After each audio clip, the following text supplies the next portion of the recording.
बिस्मिल्लाहिर्रहमानिर्रहीम। आज की इस वीडियो लेक्चर में हम डिस्कस करने जा रहे हैं एक बहुत ही इम्पोर्टेंट कंसेप्ट जिसका नाम है लिमिट ऑफ अ सीक्वेंस। तो लिमिट ऑफ अ सीक्वेंस बहुत ही इम्पोर्टेंट है रियल एनालिसिस में।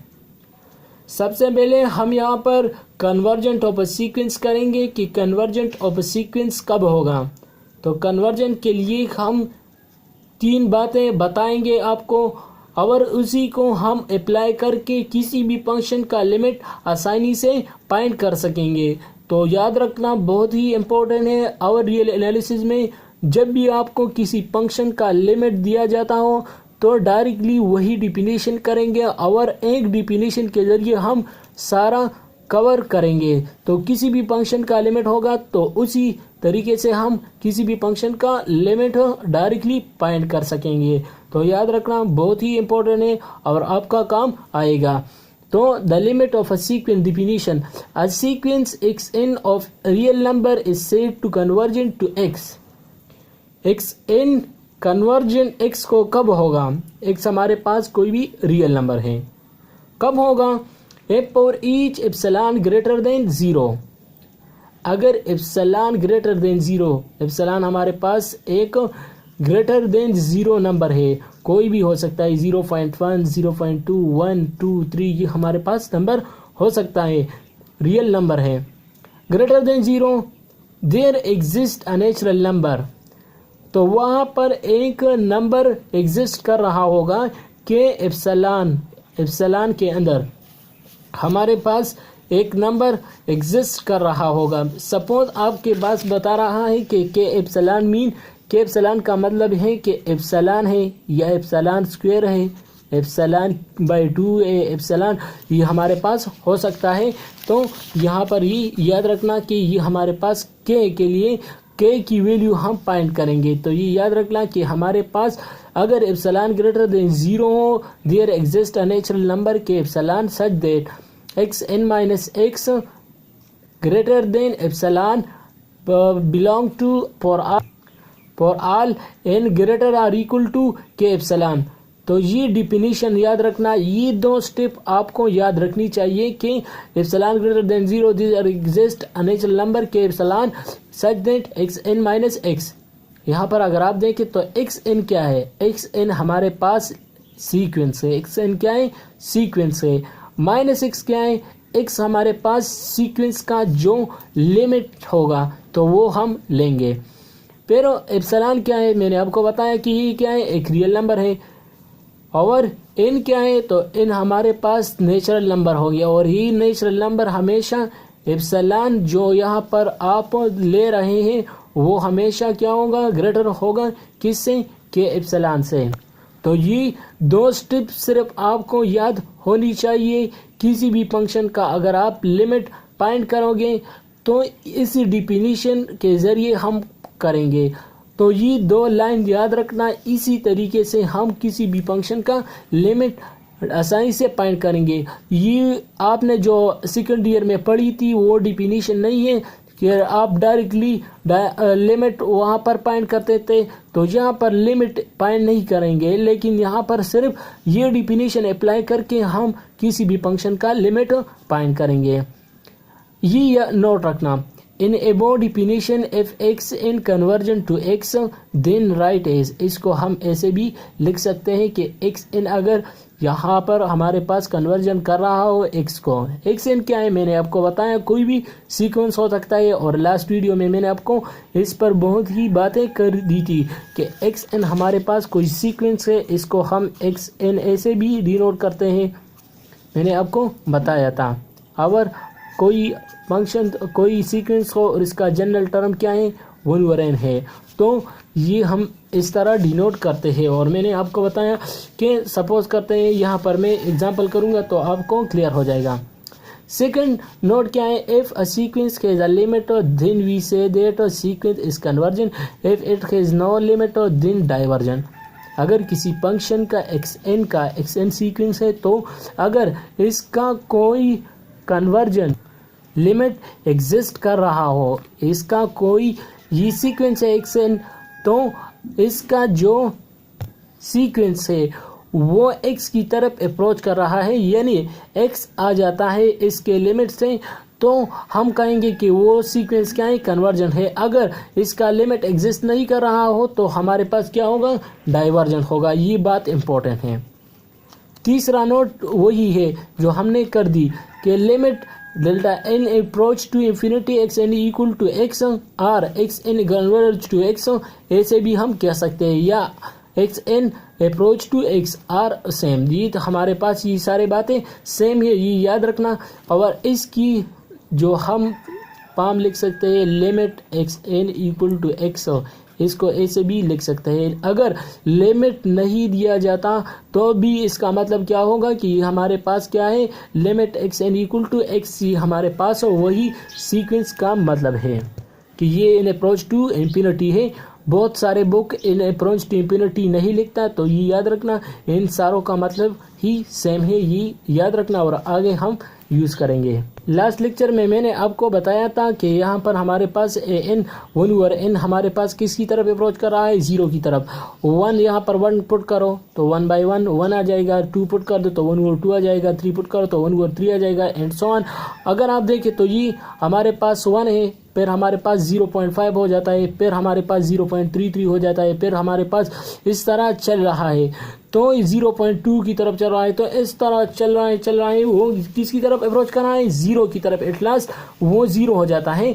तो वी हैव टू प्रूव, इसके लिए हम क्या करेंगे, सबसे पहले ये स्टेप लगाएंगे कि let epsilon greater than 0 there exist K epsilon, there exist वहाँ एग्जिस्ट कर रहा होगा n-0। मैंने आपको बताया कि हमारे पास ये अगर सीक्वेंस होगा और इससे इसको माइनस करेंगे तो यहाँ पर इसका लिमिट क्या है, मैंने आपको बताया कि ये किसकी तरफ अप्रोच कर रहा है, 0 की तरफ, n-0। और यहाँ पर ग्रेटर देन एप्सिलॉन करेंगे और फॉर ऑल n ग्रेटर और इक्वल टू k, ये भी याद रखना। एन हमारे पास इससे एन आ जाएगा और ये ग्रेटर देन ये अपनी जगह पर आ जाएगा। यहाँ पर अगर एन 1 पुट करूँ, A1 A2 A3 A3 and so on, ये हमारे पास एक ऐसा पॉइंट आ जाएगा कि ये हमारे पास ग्रेटर देन क्या होगा, एप्सिलॉन होगा। तो ये भी याद रखना। अब यहाँ पर एक थ्योरम आपके बुक में दिया गया है, uniqueness of a limit. A sequence in are can have at most 1 limit. ये भी इस तरह है और ये भी याद रखना, ये दोनों सेम क्वेश्चन है। If a sequence of limit can exist then is unique. तो अगर किसी फंक्शन का अगर सीक्वेंस का लिमिट एग्जिस्ट कर रहा हो तो ये याद रखना कि वो क्या होगा, यूनिक होगा। ये बात याद रखना। मैं आपको एक बात बता रहा हूँ, जहाँ भी यूनिक का नाम किसी चीज़ का भी देंगे तो ये याद रखना, हम एग्जाम्पल के तौर पर लेंगे दो चीज़ें हम सपोज करेंगे। यहाँ पर मैंने लिमिट 1 और लिमिट 2 क्या कर दिया है, हमने सपोज कर दिया है। और किसी भी अगर ग्रुप में हो या ग्रुप थ्योरी में हो, टोपोलॉजी में हो, जहाँ भी हो, तो आपको अगर कहें कि किसी भी फंक्शन का किसी भी सीक्वेंस का अगर लिमिट एग्जिस्ट कर रहा हो तो इसके लिए हम 2 लिमिट लेंगे। टोपोलॉजी में हो, रियल एनालिसिस जहाँ पर भी हो, तो ये याद रखना कि हम 2 लिमिट लेंगे। यहाँ पर मैंने 2 लिमिट ले ली और यहाँ पर मैंने वहाँ पर जो कर दिया था वहाँ पर 1 लिमिट लिया था और यहाँ पर 2 लिमिट में ले लिए। हम कहेंगे कि यहाँ पर L1 L2 क्या है, बराबर है। मैंने आपको बताया कि वही तरीका मैंने अप्लाई कर दिया जो मैंने आपको बताया था। लेकिन यहाँ पर एक बात मैं बता रहा हूँ कि ε/2 मैंने क्यों ले ली। ε/2 मैंने इसलिए सपोज कर दी क्योंकि यहाँ पर 2 लिमिट है। अगर 2 लिमिट दिए जाते तो फिर ε/2 लेंगे, अगर 3 लिमिट दे जाते तो ε/3 लेंगे। इस तरह हम ले सकेंगे। तो ये इस पर कंफ्यूज मत होना। There exist m1 belong to n। यहाँ पर मैं आपके बुक में m1 दिया था तो मैंने भी m1 लिया, आप के भी ले सकते हो, इसमें कुछ खास बात नहीं है। सच दैट xn-L1, आपने वहाँ पर xn और 0 लिया था ना, तो यहाँ पर ε/2 लेंगे और n हमारे पास greater or equal to m1 है। m1 मैंने आपको बताया कि k है। यहाँ पर भी वही तरीका कर दो और यहाँ पर इसके लिए भी यही लिमिट पुट कर दो। अब यहाँ पर अगर आप देखें तो हम कौन सा मैक्सिमम है कौन सा मिनिमम है तो यहाँ पर बात करेंगे। तो ये हमारे पास जो पहला एलिमेंट था ये इसके बराबर था, दूसरा यही के, और हमने कंसिडर करते हैं कि ये हमारे पास अगर L1 L2 से माइनस कर दे तो ये हमारे पास किसके बराबर आ जाता है, xn माइनस L1, इससे माइनस कर दो तो ये माइनस हो जाएगा और ये माइनस माइनस प्लस हो जाएगा, तो xn कैंसिल हो जाएगा, तो ये हमारे पास किसके बराबर आ जाएगा, L1 माइनस L2 के बराबर आ जाएगा, क्योंकि ये L1 माइनस माइनस प्लस हो जाएगा तो L1 यहाँ आ जाएगा और L2 माइनस हो जाएगा। और यहाँ पर ग्रेटर और इक्वल का निशान मैंने क्यों लिखा है, क्योंकि वहाँ पर आपने एप्सिलॉन बाई एप्सिलॉन लिया था ना, तो यहाँ पर भी एप्सिलॉन लेंगे, लेकिन यहाँ पर एप्सिलॉन बाई 2 यहाँ लेंगे क्योंकि आपने यहाँ पर एप्सिलॉन बाई 2 क्या कर दिया है, सपोज कर दिया है। तो यहाँ पर मैंने एप्सिलॉन बाई 2 से प्लस हो जाएगा तो एप्सिलॉन आ जाएगा, तो ये हमारे पास इसका लिमिट आ जाएगा, क्योंकि अगर आप देखें तो ये लिमिट क्या है, यूनिक है, L1 इक्वल टू L2 है, L1 minus L2 equal to L1 equal to L2, तो ये याद रखना। आपके पास बुक में थ्योरम जो दिया गया है 3.1.5, तो इसकी तरफ अगर आप देखो तो आपको क्वेश्चन में बता रहा है कि हमारे पास पोर स्टेटमेंट है और वो जो पोर वाले हैं वो एक जो है 1 2 के बराबर है, 2 3 के बराबर है, 3 4 के, और 4 वाले जो है वो 1 के बराबर है। तो यहाँ पर अगर आप देखें तो ये भी वही क्वेश्चन को अप्लाई करेंगे और हम एज्यूम करेंगे कि हमारे पास जो सीक्वेंस है वो किसकी तरफ है, x इक्वल टू xn है, कन्वर्जन टू x, तो यहाँ पर भी वही स्टेटमेंट मैंने लिया है। और अगर मैं 1 को प्रूव करूँगा तो 2 आ जाएगा, 2 को प्रूव करूँगा 3 आ जाएगा, और तो 3 को प्रूव करूँगा तो 4 आ जाएगा। और ये स्टेटमेंट आपको बताना है कि क्या है, सेम है। अगर आप एक को प्रूव करेंगे तो सारे प्रूफ हो जाएंगे, समझ गए। कन्वर्जन टू एक्स हम ये सब एज्यूम करेंगे, पूरी एप्सिलॉन वही है, डिफिनीशन दोबारा कर दो, लेकिन यहाँ पर क्या करेंगे, xn माइनस x करेंगे। और यहाँ पर अगर मैं एक्स एब्सोल्यूट को हटा दूँ तो यहाँ पर भी माइनस एप्सिलॉन आ जाएगा और यहाँ पर भी एप्सिलॉन आ जाएगा, तो एब्सोल्यूट को मैंने हटा दिया, माइनस एक्स को वहाँ पर भी मल्टीप्लाई करो यहाँ पर भी, तो माइनस एक्स यहाँ भी प्लस हो जाएगा, यहाँ पर भी प्लस हो जाएगा। यहाँ पर अगर आप देखें तो ये यहाँ xn रह जाएगा और यहाँ पर हमारे पास प्लस, ये एक माइनस हो जाएगा और एक प्लस हो जाएगा। यहाँ पर xn हमारे पास इसका जो लिमिट होता है L1 L2 ये इसके बराबर आ जाएगा, और यही n ग्रेटर और इक्वल टू के एप्सिलॉन लेंगे। अगर आप बुक की तरफ देखें तो यहाँ वहाँ पर आपको जो लिमिट दोनों दिए गए हैं, ये दोनों लिमिट जो दिए गए हैं वो किसके बराबर है, v ऑफ x के, तो v एप्सिलॉन x के बराबर मैंने यहाँ पर भी ले ली फॉर ऑल n ग्रेटर और इक्वल टू, तो ये हमारे पास d नंबर पार्ट हो गया।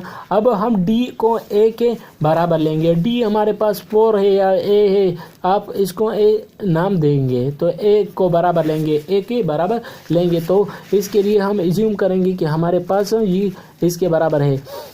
तो आपको वही स्टेटमेंट में बता रहा है कि for every epsilon neighbourhood v of epsilon of x where exist K natural number, वही डिफिनीशन यहाँ पर भी अप्लाई कर दिया है।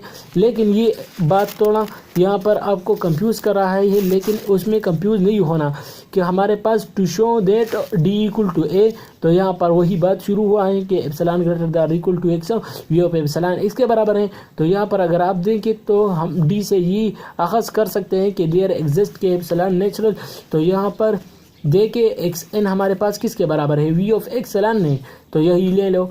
यहाँ पर v ऑफ एप्सिलॉन किसके बराबर था, xn के, तो xn यहाँ पर भी प्लस यहाँ पर भी, और यहाँ पर मैं उसी पाम में लाऊंगा जो हमने ए में कर दिया। तो मैंने यहाँ पर ए में क्या कर दिया कि हमारे पास ये लिमिट कर दिया, तो उसको उल्टा कर दो, यानी इस टिप को उल्टा कर दो, वापस को ले जाओ, तो ये हमारे पास क्या हो जाएगा, डी का प्रोसेस प्रूफ हो जाएगा। तो अगर आपको ये वीडियो पसंद आ गई तो प्लीज़ लाइक एंड सब्सक्राइब करना मत भूलिए, और आने वाली वीडियो में हम न्यू टॉपिक को शुरू करेंगे और बहुत ही इम्पोर्टेंट होगा। तो अगर आपको ये वीडियो पसंद आ गई तो प्लीज़ लाइक एंड सब्सक्राइब करना मत भूलिए।